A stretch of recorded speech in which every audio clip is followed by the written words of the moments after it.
اب کیا میں تمہیں چھو سکتا ہوں؟ خمار آلود انداز میں کہتے ہوئے وہ قدرے اس کی طرف جھکا تو وہ بدک کر پیچھے ہٹی۔ اس کی رنگت ٹمٹما اٹھی۔ سلی گرل، وہ ہنسنے لگا۔ I like it. پھر کتنی ہی دیر وہ اس کا ہاتھ تھامے وسیع ٹیرس پر ٹہلتا رہا، وہ بھی سردی سے بے نیاز۔ اس کی قربت کے نشے میں چور اس کی ہم قدم تھی۔ واپسی پر وہ خود اسے ڈراپ کرنے آیا تھا۔ اب کب ملو گی؟ وہ گھر کے سامنے گاڑی سے اترنے لگی تھی جب نبیل نے اس کا ہاتھ تھام لیا۔ جب تم کہو گے، وہ ناز سے مسکرا دی۔ کل فون کروں گا، پھر کچھ طے کریں گے۔ وہ کھل کر مسکرا دیا، پھر اس کے سمجھنے سے پہلے ہی اس کا ہاتھ ہونٹوں سے لگا لیا۔ ایک سنسناہٹ اس کے پورے وجود میں دوڑ اٹھی۔ بے حد سچپٹا کر وہ پیچھے ہٹی تو وہ ہنس دیا۔ اس کے جانے کے بعد زویلا نے گہری سانس لے کر مسکراتے ہوئے بیل پر ہاتھ رکھ دی۔ سی ایس ایس کا رزلٹ آیا تو پہلے 10 کامیاب طلباء میں 5واں نام ازلان ہمدانی کا تھا۔ اس کا انداز کہیں سے بھی پرجوش نہیں تھا۔ سمن کا دل اسے یوں بجھا بجھا اور نڈال سا دیکھ کر بے چینی سے بھرا جا رہا تھا۔ پولیس میں جانا تو تمہارا خواب تھا ازلان، پھر اب خوش کیوں نہیں ہو میری جان؟ وہ ہاتھوں میں چائے کا مگ تھامے کھویا کھویا سا بیٹھا تھا، چونک گیا۔ ایسا تو کچھ نہیں ہے ماما، مائیں بچوں کے اندر تک اتری ہوتی ہیں ازلان۔ وہ بوجھی مسکراہٹ کے ساتھ بولی تو وہ لب بیچے چائے کے مگ پر نظریں جما گیا۔ اس لڑکی نے سب ختم کر دیا ہے ماما، ساری خوشی مسرت جوش، اب تو بس رگ رگ میں تلخی دوڑی ہے۔ وہ میرے سامنے آ جائے تو میں اسے شوٹ کر دوں گا۔ اس کے لب و لہجے میں شعلوں کی سی لپک اور بے انتہا تلخی تھی۔ اس کے اس قدر برگشتہ ہونے پر وہ سرا سیما ہو گئی۔ اس بیچاری کا کیا قصور ہے سب میں؟ وہ سر اٹھائے تحریر سے انہیں دیکھنے لگا۔ ابھی 20 سوال کی گنجائش ہے ماما۔ سارا قصور بھابھی جان اور زویلا کا ہے، وہ صاف گوئی سے بولی۔ ازلان کی انتظار سے بدگمانی انہیں کھٹک گئی تھی۔ بات اتنی بڑی تھی نہیں جتنا کہ ان دونوں نے اسے بڑھا ڈالا تھا۔ خصوصاً زویلا چاہتی تو اسی وقت ساری بات کلیئر کر سکتی تھی، مگر اس نے اس وقت تمہاری پوزیشن کا قطعاً خیال نہیں کیا۔ اگر وہ اصل بات بتا دیتی تو ابھی ہم کیا کہہ لیتے تم دونوں کو؟ شادی تو بہرحال تم دونوں کی ہونا ہی تھی نا۔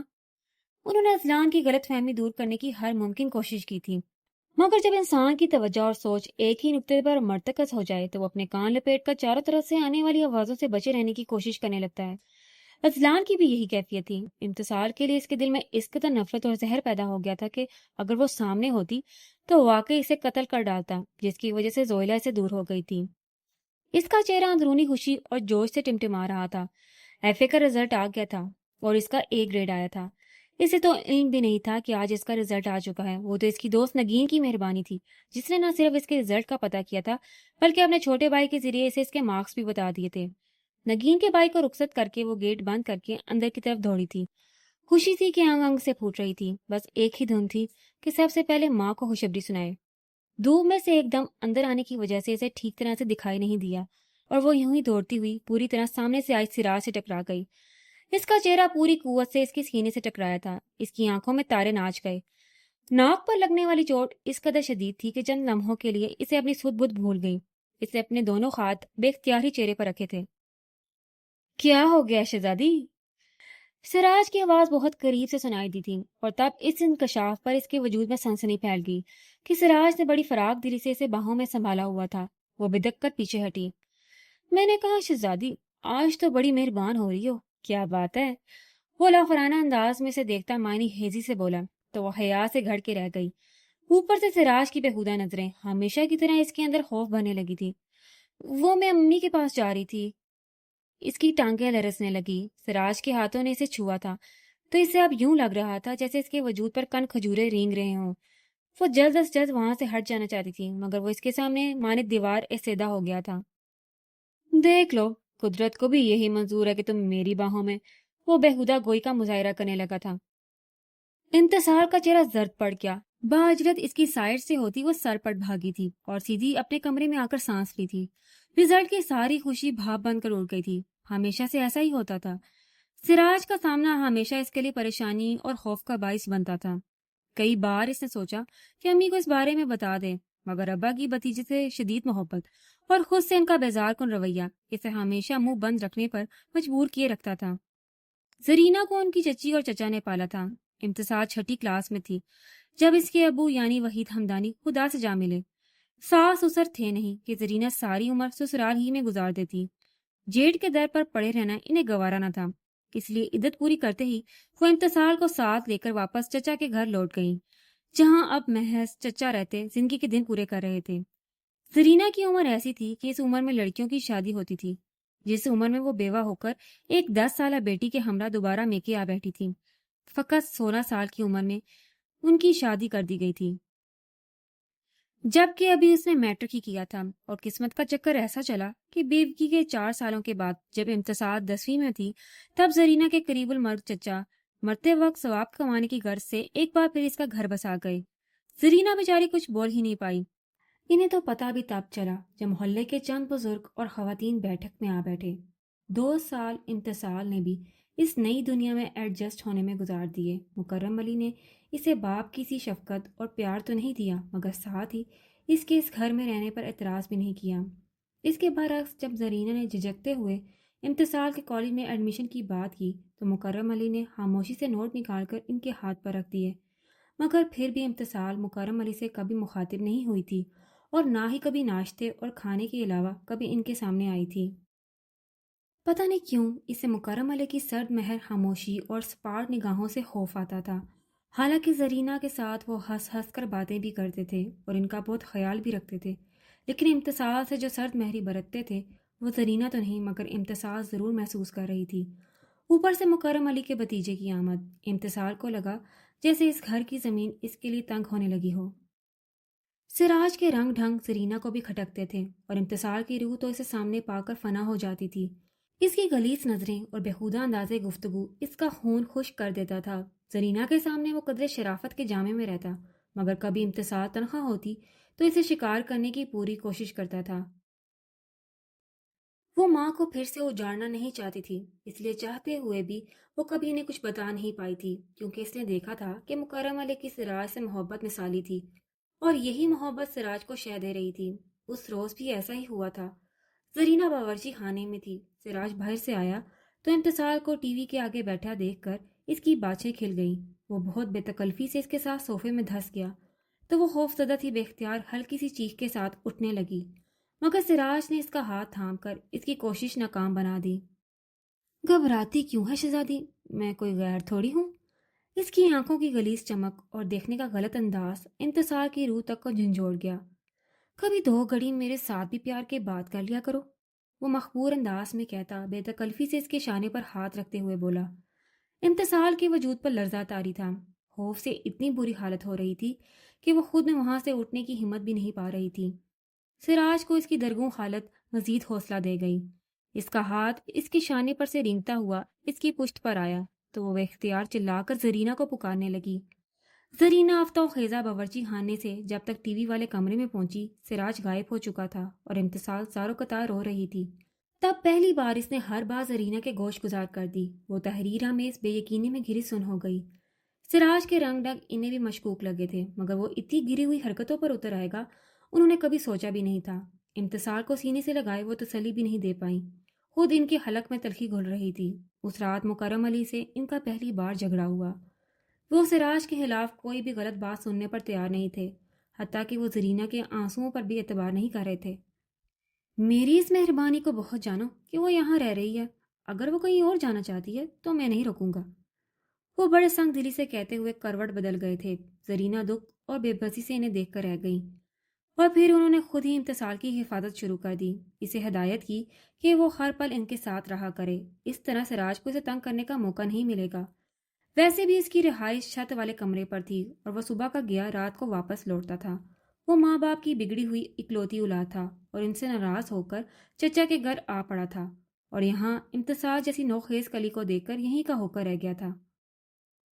اپنی طرف سے تو امتسال اور زرینہ دونوں ہی کسی بدمزگی سے بچنے کی پوری کوشش کر رہی تھی۔ امتسال نے تو اب کھانا بھی کمرے میں ہی کھانا شروع کر دیا تھا، اسے مکرم علی کے سامنے جانے سے بھی خوف آنے لگا تھا۔ تبھی ان دنوں عجیب سی بات ہوئی کہ سراج نے زرینہ سے اپنی بےہودگی کی ہاتھ جوڑ کر معافی مانگ لی تھی۔ چچی تم کہو تو پاؤں پکڑنے کو بھی تیار ہوں۔ وہ مسکین چہرہ لیے ان کے قدموں میں جھکا تو وہ گھبرا کر پیچھے ہٹ گئی۔ بس میرا دماغ خراب ہو گیا تھا، مجھے معاف کر دو، تو میری ماں کے برابر ہو، قسم اللہ پاک کی جو اب کبھی کوئی خراب حرکت کی ہو تو۔ وہ اتنی بڑی قسم کھا رہا تھا، زرینہ کو اس پر ترس آ گیا۔ شیطان کا کیا ہے، کبھی بھی حاوی ہو سکتا ہے۔ اب سراج کے اپنی غلطی کے اعتراف اور پھر معافی مانگنے پر اتنا ضرور ہوا کہ زرینہ کو قدرے تسلی ہو گئی۔ پھر بھی انہوں نے امتسال کو محتاط رہنے کو کہا تھا، لیکن اب پہلے جتنی احتیاط نہیں رہی تھی۔ سراج نے گھر میں ٹکنا چھوڑ دیا تھا، اس لیے دونوں ماں بیٹی کو بھی اس کی طرف سے تسلی ہو گئی تھی۔ امتسال نے تو شکرانے کے نفر بھی پڑھ ڈالے تھے، ورنہ پہلے تو ہر وقت دل کو جیسے کوئی مٹھی میں جکڑے رہتا تھا۔ وہ ایک گرم ترین رات تھی، سراج 2 دن سے گھر نہیں آ رہا تھا، اسے زرینہ کو امتسال کے برآمدے میں پنکھا لگا کر چارپائی ڈالنے پر کوئی اعتراض نہیں ہوا تھا۔ آدھی رات کو دروازہ کھٹکھٹانے کی آواز پر مکرم علی نے مندی آنکھوں سے زرینہ کو دیکھا۔ وہ کروٹ بدلے بے سوچ سو رہی تھی۔ وہ ناگواری سے اٹھے اور چپلیں گھسیٹتے باہر نکلے۔ برآمدے میں چارپائی پر خود سے بے خبر سوئی انتصار پر نگاہ پڑتے ہی وہ ٹھٹکے۔ وہ پھر ناگواری سے سر چٹک کر دروازے کی جانب بڑھ گئے۔ باہر سراج تھا۔ اتنی رات گئے آنے پر انہوں نے اسے سخت سوچ سنائی تو وہ کان لپیٹے سر جھکائے تیزی سے سیڑھیاں چڑھ گیا۔ اسے یوں محسوس ہوا جیسے اس کے وجود پر چونٹیاں رینگ رہی ہوں۔ وہ گہری نیند میں تھی، مگر کسی عجیب سے احساس نے اسے نیم خوابیدگی کی دنیا میں لا پٹکا۔ گرم گرم سانسیں اسے اپنی گردن پر اور پھر چہرے پر محسوس ہوئی تھیں، اور اس کے ساتھ ہی اس کا ذہن مستعد ہو گیا۔ چونٹیوں کا رینگنا ہاتھوں کے لمس میں تبدیل ہو گیا۔ کوئی سایہ اس کے چہرے پر جھکا ہوا تھا۔ خواص کی دنیا میں لوٹتے ہوئے اس کا ذہن پوری قوت سے چیخا تھا، سراج! مشینی انداز میں اس کی آنکھیں کھل گئی، زبان خشک ہو کر اکڑ گئی تھی۔ اسے یوں لگا جیسے وہ کبھی حرکت نہیں کر سکتی، جیسا مٹی کا تودا بن گیا تھا۔ اسے جاگتے دیکھ کر ہیولے نے اپنا چہرہ اس کے چہرے کے انتہائی قریب لا کر نرمی اور ملائمت سے سرگوشی کی تھی۔ اپنی ماں سے کچھ مت کہنا۔ وہ قیامت کا لمحہ تھا، اور وہی وہ لمحہ تھا جب وہ جھرجھری لے کر حواس کی دنیا میں لوٹی، اور پھر بے تحاشا اس کے حلق سے چیخیں ابل پڑی۔ وہ سایہ بوکھلا کر بھاگا تھا۔ زرینہ ہڑبڑا کر اٹھی، پھر یک لخت معاملہ سمجھتے ہوئے وہ بستر سے اتر کر باہر کی طرف بھاگی تو مکرم علی سے ٹکرا گئیں۔ میں دیکھنے جا رہا ہوں۔ وہ اس کے ساتھ ہی باہر نکلے تھے۔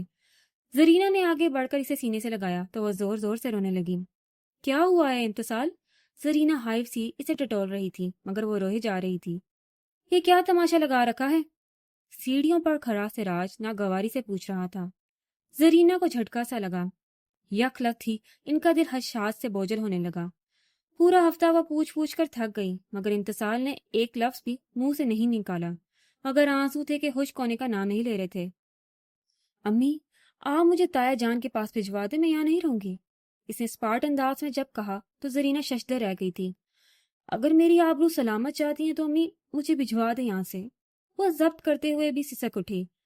زرینہ اسے روکتی اگر حالات ان کے حق میں ہوتے تو۔ انہوں نے مکرم علی سے کتنا کہا تھا کہ اس رات یقیناً سراج نے ہی کوئی غلط حرکت کی ہوگی، مگر وہ پٹھے پر ہاتھ نہیں دینے دے رہے تھے۔ انہوں نے صاف کہہ دیا تھا کہ سراج ایسا نہیں ہے، وہ اس کی قسم دے سکتے ہیں، اور وہ اسے گھر سے بے دخل نہیں کر سکتے۔ اور اب امتصال کے مطالبے نے انہیں نئی راہ سجائی تھی۔ سعید ہمدانی نے ہمیشہ بھابھی کے بجائے چھوٹی بہن سمجھا تھا۔ بیوگی کے بعد وہ اور سمن انہیں وہیں رکنے پر مصر تھے، مگر زرینہ کو علم تھا کہ شوہر کے بغیر سسرال میں جیٹھ کی کمائی پر زندگی گزارنا بہت کٹھن ہوگا، مگر اب انہیں رہ رہ کر اپنی غلطی کا احساس ہو رہا تھا جو انہوں نے دوسری شادی کے لیے حامی بھر لی تھی۔ یہاں الٹے بیٹی کی عزت کے لالے پڑ گئے تھے۔ تب انہوں نے بہت سوچ سمجھ کر دل پر پتھر رکھ کر مکرم علی کے علم میں لائے بغیر سعید ہمدانی سے فون پر بات کی تھی۔ ان کے لہجے میں اس قدر بے بسی تھی کہ وہ تڑپ اٹھے اور یوں انتصار روتی بلکتی ماں کو چھوڑ کر تایا کے ساتھ آ گئی، مگر وہ آخری وقت تک ماں کو یہ تلخ اور برہنہ حقیقت بتانے کی ہمت مجتمع نہیں کر پائی تھی کہ اس رات گناہ کی سیاہی میں لپٹا وہ شیطانی سایہ مکرم علی کا تھا۔ 2 ہفتوں سے وہ کمرے میں بند تھی۔ جب سے وہ واقعہ ہوا تھا وہی خوف ایک دم پھر سے اس کے دل و دماغ کو جکڑ گیا تھا جس کا سامنا اسے مکرم علی کے گھر میں ہوتا تھا۔ وہ جب اس گھر میں آئی تھی تو اس کی ذہنی حالت تباہ کن تھی۔ سعید ہمدانی اور سمن کو ان حالات کا علم تو نہیں تھا جن میں وہ رہتی آئی تھی، مگر انہوں نے اسے بے حد اپنائیت اور محبت کا احساس دلایا تھا تاکہ وہ ان میں خود کو اجنبی محسوس نہ کرے، اور ان کے رویے نے واقعی سے بڑی حد تک سنبھلنے میں مدد دی تھی۔ شروع میں اسے اذلان ہمدانی سے شدید خوف آتا تھا۔ اسے یوں لگتا تھا جیسے سراج نے یہاں بھی اس کا پیچھا نہ چھوڑا ہو، مگر ان 3 ماہ میں اسے اچھی طرح اذلان کی طبیعت کا پتہ چل گیا تھا۔ امتصال سے مخاطب ہونا تو دور کی بات، وہ اسے نظر بھر کے دیکھتا بھی نہیں تھا۔ امتصال کو یاد تھا ان 3 ماہ میں شاید 4 یا 5 مرتبہ وہ اس سے مخاطب ہوا تھا، وہ بھی سمن سے متعلق کچھ پوچھتے ہوئے، اور سب سے بڑھ کر اس بات نے امتصال کا خوف اور وہم کم کر دیے تھے کہ وہ زویلا کا دیوانہ تھا۔ یونیورسٹی سے لوٹتے ہی وہ ٹیلی فون لے کر بیٹھ جاتا اور کتنی دیر زویلا سے محو گفتگو رہتا۔ اس کی روٹین امتصال کے لیے بے حد طمانینت کا باعث تھی، مگر پھر بھی وہ بہت محتاط رہتی تھی۔ اپنی سی کوشش کرتی کہ وہ اذلان کے سامنے کم سے کم آئے، اور وہ اپنی اس کوشش میں کافی حد تک کامیاب بھی رہی تھی، مگر زویلا کی اس اخلاق سے آری حرکتیں اسے جیتے جی مار ڈالا تھا۔ وہ شدید شوق کی کیفیت میں تھی، اس کی سمجھ میں نہیں آ رہا تھا کہ زویلا کی اس حرکت کا کیا مقصد تھا۔ اس رات زویلا نے اسے دروازہ کھلا رکھنے کو کہا تھا۔ ویسے تو وہ مومانی جان کے ساتھ ہی رہ رہی تھی، مگر اس رات وہ انتصار کے ساتھ سونا چاہ رہی تھی، لیکن اس کے بعد جو کچھ ہوا وہ بہت لرزا دینے والا اور تباہ کن تھا۔ زویلا اس کے کمرے میں نہیں آئی، مگر اذلان کو سامنے پا کر انتصار کی حالت اس قدر خراب ہوگی کہ اپنی چیخوں پر اسے اختیار نہیں رہا تھا۔ اسے یوں لگ رہا تھا جیسے مکرم علی اور سراج اس کا پیچھا کرتے اس کے کمرے میں آ گئے ہوں۔ اس وقت تو اسے محض رونا ہی آ رہا تھا، کون کیا کہہ رہا ہے اسے کچھ سمجھ نہیں آ رہی تھی، مگر بعد میں جب اس نے صورتحال کا تجزیہ کیا تو اصل حقیقت اس کے سامنے آ گئی۔ اس روز جب زویلا نے اذلان کو بہت ضروری بات سننے کو کہا تو انتصار کے کان میں یوں ہی ان کی باتیں پڑ گئی تھی، مگر اس کے بعد جو کچھ ہوا وہ بھی بہت حیران کن تھا، جس کا احساس اب سوچنے پر انتصار کو ہوتا تھا۔ زویلا چاہتی تو ساری بات سب کے سامنے کلیئر کر سکتی تھی، مگر وہ تو یوں مکر گئی جیسے اذلان سے اس کا کوئی تعلق ہی نہ ہو۔ اس کے برعکس مومانی جان نے معاملے کو دبانے کے بجائے اسے خوب اچھالا تھا، جیسے سب کچھ ان کی منشا کے مطابق ہو رہا ہو۔ یا خدا، کون جھوٹا ہے اور کون سچا؟ اس نے سسک کر سر گھٹنوں پر ٹکا لیا۔ گھر میں پھیلی ٹینشن اسے خود میں مجرم بنا رہی تھی، فقط اس کی وجہ سے حالات اس نہج پر آ گئے تھے اور وہ ہفتہ بھر سے اپنے کمرے میں بند تھی۔ پہلے اس نے بھی یہی سوچا تھا کہ اذلان نے شاید جان بوجھ کر ایسی حرکت کی ہے، مگر تمام باتوں کا علم ہونے کے بعد اس نے غیر جانبداری سے سارے معاملے کا جائزہ لیا تو اسے معلوم ہوا کہ بات وہ نہیں ہے جو زویلا بتا رہی تھی، بلکہ سچ تو اذلان بول رہا تھا، ورنہ اگر اس کی نیت خراب ہوتی یا وہ غلط ارادے سے اس کے کمرے میں آتا تو اسے جگانے کی حماقت کبھی نہ کرتا۔ دوسرا یہ کہ بعد میں اس نے بڑی بے خوفی سے بتا دیا کہ وہ زویلا سے بات کرنے کی غرض سے اس کمرے میں آیا تھا، کیونکہ اس کی نیت صاف تھی۔ لیکن زویلا کا رویہ اس قدر بیگانہ اور سرد کیوں تھا، یہ انتصار کو الجھا رہا تھا۔ نبیل قاضی اب آہستہ آہستہ زویلا کو اپنے ٹریک پر لا رہا تھا۔ دھیان سے قاضی، یہ مڈل کلاس لڑکیاں اتنی آسانی سے نہیں کھلتی۔ ماریا اس کے شانے پر ہاتھ مار کر شوخی سے کھلکھلائی تھی۔ جانم، چیلنج قبول کیا ہے تمہارا، جس روز وہ میری باہوں میں ہوگی تو میں ضرور بلاؤں گا، اس نے بڑے تفخر کے ساتھ کہا تھا۔ اور واقعی زویلا وہ واحد لڑکی تھی جس پر اسے اتنی محنت کرنا پڑ رہی تھی۔ اس سے پہلے اس کا پالا سابقہ ہائی کلاس کی ماڈرن لڑکیوں سے پڑتا رہا تھا، جن کے لیے آزادی کا مفہوم وہی تھا جو نبیل قاضی کے سامنے تھا، مگر زویلا کی آزادی فیشن اور عمارت تک محدود تھی۔ ابھی تو وہ اسے پٹھے پر ہاتھ بھی نہیں رکھنے دیتی تھی۔ یہ زویلا کی خوبصورتی ہی تھی جس نے اسے نبیل قاضی کے لیے بے حد خاص بنا دیا تھا۔ ایک آدھ بار اس نے زویلا کو ماریا کے گھر دیکھا تھا، تب سے اس نے زویلا کو اپنے گروپ میں شامل کرنے کے لیے ماریا کو مجبور کرنا شروع کر دیا تھا۔ وہ اور ٹائپ کی لڑکی ہے قاسم، اور پھر انگیجڈ بھی ہے۔ ماریا نے اس پر تمام صورتحال واضح کر دی، مگر پھر بھی جب وہ اپنی ضد پر اڑا رہا تو اس نے گہری سانس لے کر ہتھیار ڈال دیے۔ لگتا ہے اس پر بری طرح دل آیا ہے تمہارا، وہ اسے گھورتے ہوئے بولی۔ سنا ہے کہ اس کا منگیتر بے حد ہینڈسم ہے، لگتا تو نہیں کہ وہ تمہیں لفٹ دے۔ اس کی بات پر وہ کھل کر ہنس دیا۔ دولت، جانے من دولت، بڑے بڑے گھٹنے ٹیک دیتے ہیں اس پاور کے آگے، وہ غرور چھلکاتے لہجے میں کہہ رہا تھا۔ اور واقعی وہ صحیح کہہ رہا تھا۔ دولت کی چکا چوند نے زویلا کو مسحور کر دیا تھا۔ اب نبیل قاضی اسے اپنے رنگ میں رنگنے کے لیے اپنی طے کردہ پلاننگ پر عمل کر رہا تھا۔ زویلا کو اس نے شاندار سے ہوٹل میں لنچ پر انوائٹ کیا تھا۔ اس کے ساتھ بے حد تفاخر اور غرور سے چلتی وہ ریزرو ٹیبل تک پہنچی تھی۔ آج تو بہت خوبصورت لگ رہی ہو، وہ کوہنیاں ٹیبل پر ٹکا کر آگے کو جھکا تو وہ بڑے ناز سے ہنس دی۔ قاضی نے ہی اس موقع کے لیے بے حد قیمتی اور سٹائلش سا لباس گفٹ کیا تھا، ہاف سلیوز شرٹ پر چنا ہوا دوپٹہ۔ اس کا مکمل اور بے داغ حسن قاضی کو دیوانہ بنا رہا تھا۔ پتہ نہیں کب تم پر حق جتا سکوں گا۔ اس کی ٹھنڈی آہ بھرنے پر وہ شرمیلی سی مسکراہٹ کے ساتھ بولی، یہ تو تم پر ڈیپینڈ کرتا ہے کہ تم کب لے جاتے ہو مجھے اپنے گھر۔ تم اشارہ کر دو صرف ایک بار، یہاں سے اٹھا کر لے جاؤں گا۔ وہ اس کی آنکھوں میں دیکھتے ہوئے معنی خیز انداز میں بولا تو وہ جھینک گئی۔ ایسے تو نہیں نا، میرا مطلب ہے کہ شادی۔ چند ہمیں خاموشی سے اسے دیکھنے کے بعد وہ سیدھا ہو بیٹھا۔ زویلا کو اس کی یہ اخلت خاموشی بہت محسوس ہوئی تھی۔ کیا میں نے کوئی غلط بات کی ہے نبیل؟ اس سے مبہم سی آواز کے ساتھ نفی نے سر ہلایا تو اس کی جیسے مشکل آسان ہوئی۔ تو پھر کب؟ وہ قدر ہچکچاہٹ کے بعد بولی۔ قاضی نے بہت سنجیدگی سے اس کی طرف دیکھا۔ تمہاری اور میری کلاس میں بہت فرق ہے زویلا، لیکن میں ہر چیز سے قطع نظر موم سے تمہاری اور اپنی شادی کی بات کر چکا ہوں۔ تو پھر؟ وہ بے تابی سے پوچھنے لگی۔ بات صرف اتنی ہے کہ موم نے مجھے اپنی لائف کا یہ فیصلہ کرنے کا اختیار اس شرط کے ساتھ دیا ہے کہ میں ایسی لڑکی کو چنوں جو ہائی کلاس میں میرے ساتھ موو کر سکے، جو صحیح معنوں میں قاضی فیملی کی بہو کھلا سکے، اس میں ایسی کوئی کمی نہ ہو جس سے انہیں بیکورڈ فیملی سے بہو لانے کا تانا مل سکے۔ اور زوئی، تم نے دیکھی ہے نا میری کلاس کی لڑکیاں؟ وہ بے حد سکون سے اس کی آنکھوں میں دیکھتا پوچھ رہا تھا۔ زوئیلا کو اپنا دل ڈوبتا محسوس ہونے لگا۔ وہ تو اب قاضی فیملی بلکہ ان کی کلاس کی تمام لڑکیوں کو جان چکی تھی، ان کے لیے اسموکنگ کوئی بات ہی نہیں تھی۔ مام صرف یہ ڈیمانڈ کر رہی ہیں کہ میں جو لڑکی پسند کروں وہ بیک ورڈ یا کنزرویٹو نہ ہو۔ وہ نیواں آنکھوں سے اس کی بدلتی رنگت دیکھتے ہوئے کہہ رہا تھا۔ تو پھر زوئیلا کا کمپلیکس شدت سے اٹھ کر آیا تھا۔ تو پھر یہ کہ اب تمہیں یہ کلاس ڈفرنس مٹانا ہے۔ وہ کیسے؟ وہ ابھی بھی حائف تھی۔